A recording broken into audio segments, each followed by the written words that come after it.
দীর্ঘদিন ধরে আতঙ্কের আরেক নাম হয়ে উঠেছিল যে ব্যক্তি অবশেষে তার রাজত্বের অবসান ঘটল। কিং অফ বর্ডার নামে খ্যাত রামুর গর্জনী এলাকার কুখ্যাত শাহিন ডাকাতকে আটক করেছে যৌথ বাহিনী।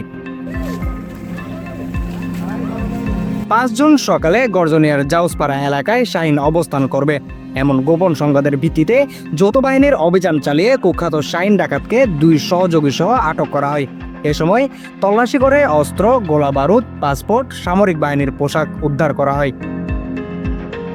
সংবাদ সম্মেলনে 10 পদাতিক ডিভিশনের CO lieutenant colonel Manowar Hossain বলেন, শাহিন ডাকাতের বিরুদ্ধে রয়েছে হত্যা মামলা সহ 20টি মামলা। সে নাইক্ষ্যংছড়ি গর্জনী এলাকায় সন্ত্রাসী কার্যক্রমের মাধ্যমে দীর্ঘদিন ধরে ত্রাসের রাজত্ব কায়েম করে আসছিল।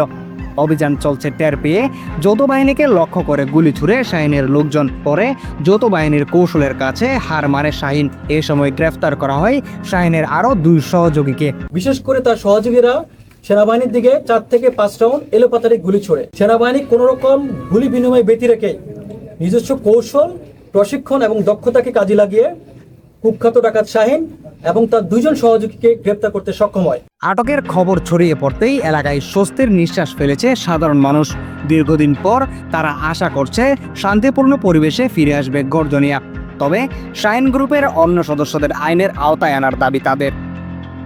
সাথে মানে কি অপরাধ করতে হয় না, একটা যদি মানে কি বেশ কম হয়ে যায় কথার মধ্যে, ওইটা হচ্ছে ওর সব। এখন আমরা খুশি হলে কি হবে, একজন গ্রেপ্তার হয়েছে, যে আরো অনেকজন এখানে আছে, তবে ওদেরকে তো ধরতে হবে।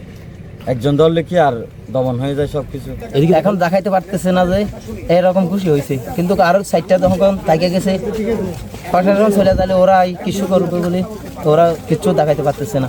শাহিন ডাকাতের পতনের মধ্য দিয়ে শেষ হলো গর্জনিয়ার দীর্ঘ এক দুঃসময়ের। News desk, CCN.